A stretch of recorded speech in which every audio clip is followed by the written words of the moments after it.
Hi friends, this is Shivangi Sharma. I hope you all are doing great. आज समझेंगे हम एक important program to calculate the sum of first N numbers. Program है to calculate the sum of first N numbers. शुरू के N numbers के सम को calculate करने के लिए एक प्रोग्राम लिखा गया है। तो सबसे पहले इसमें हेडर फाइल इंक्लूड करिए, उसके बाद मेन फंक्शन से प्रोग्राम का एग्जीक्यूशन शुरू होता है। फिर हमने ना यहाँ पे वेरिएबल डिक्लेयर करें 3। n तो इसीलिए डिक्लेयर किया है क्योंकि यूजर से एक नंबर इनपुट लेंगे जिस नंबर तक के लिए हमें सम कैलकुलेट करना है।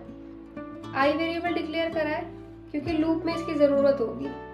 तीसरा वेरिएबल हमने सम डिक्लेयर करा है और उसकी वैल्यू रखी है 0। इसकी वैल्यू को 0 रखने का क्या लॉजिक है ये आगे देखते हैं। प्रिंटफ से हमने कहा कि आउटपुट स्क्रीन पर हमें प्रिंट करके दे एंटर नंबर। फिर वो नंबर हम यूजर से इनपुट ले लेंगे स्कैनर फंक्शन की हेल्प से। अब आता है फोर लूप। फोर लूप में i की वैल्यू 1 से शुरू हुई है। i की वैल्यू 1 से इनिशियलाइज होने के बाद ये देखेगा कंडीशन को, क्या i की वैल्यू n से कम है। n की वैल्यू क्या है, n की वैल्यू अभी हमने ली ही नहीं है यूजर से। चलिए तो n की वैल्यू लेते हैं पहले। तो आउटपुट स्क्रीन पर एंटर नंबर प्रिंट होकर मिलेगा।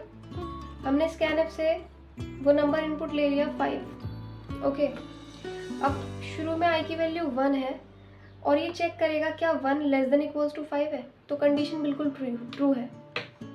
शुरू में i की वैल्यू 1 है और 1 5 से छोटा होता है तो ये कंडीशन ट्रू है। कंडीशन ट्रू है तो आएगा लूप बॉडी के अंदर और यहाँ पे लिखा है सम प्लस इक्वल टू i। इसका मतलब ये है कि सम में i की वैल्यू को ऐड करके उसको सम वेरिएबल में ही स्टोर कर दिया जाए। चमक कैसा रहा है वो, अभी ना इसमें इंक डाली है मैंने इसलिए थोड़ा चमक रहा है ये। तो अभी सम कितना है मेरे पास, सम है हमारे पास 0। हमने स्टार्टिंग में उसको 0 इसीलिए रखा था क्योंकि किसी भी नंबर में हम 0 ऐड करते हैं तो उस नंबर पे कोई चेंज नहीं आता। तो यहाँ पे सम हमारे पास है 0 और i की वैल्यू है 1। तो सम हमारे पास सबसे पहले आ चुका है 1 क्योंकि 0 + 1 1 होता है। अब वापस जाएगा और i की वैल्यू को 1 से अपडेट करके कर देगा 2।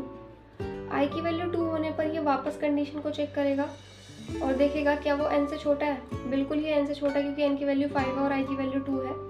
तो लूप बॉडी के अंदर आएगा और सम में i की वैल्यू को ऐड करके सम वेरिएबल में स्टोर करा देगा। अब सम की वैल्यू कितनी है, सम की वैल्यू है 1 और i कितना है हमारे पास, i है 2। तो 1 + 2 सम में स्टोर हो जाएगा 3। सम में 3 स्टोर होने के बाद ये वापस लूप पे जाएगा और यहाँ पे अपडेट होकर i की वैल्यू हो जाएगी 3। i की वैल्यू 3 होने पर अब ये सम में i को ऐड कर देगा। सम कितना है हमारे पास 3 और i की वैल्यू कितनी है हमारे पास, वो भी 3। तो सम में अब वैल्यू आ चुकी है 6। वापस से लूप बॉडी पे जाएगा, वापस से लूप पे जाके अपडेट करेगा i की वैल्यू 4 से और इसमें सम में ऐड कर देगा i की वैल्यू को। सम हमारे पास 6 है, i की वैल्यू हमारे पास 4 है, ऐड करके ये दे देगा 10। अब सम में हमारे पास 10 आ चुका है। वापस जाएगा, अपडेट कर i की वैल्यू को 4 से कर देगा 5।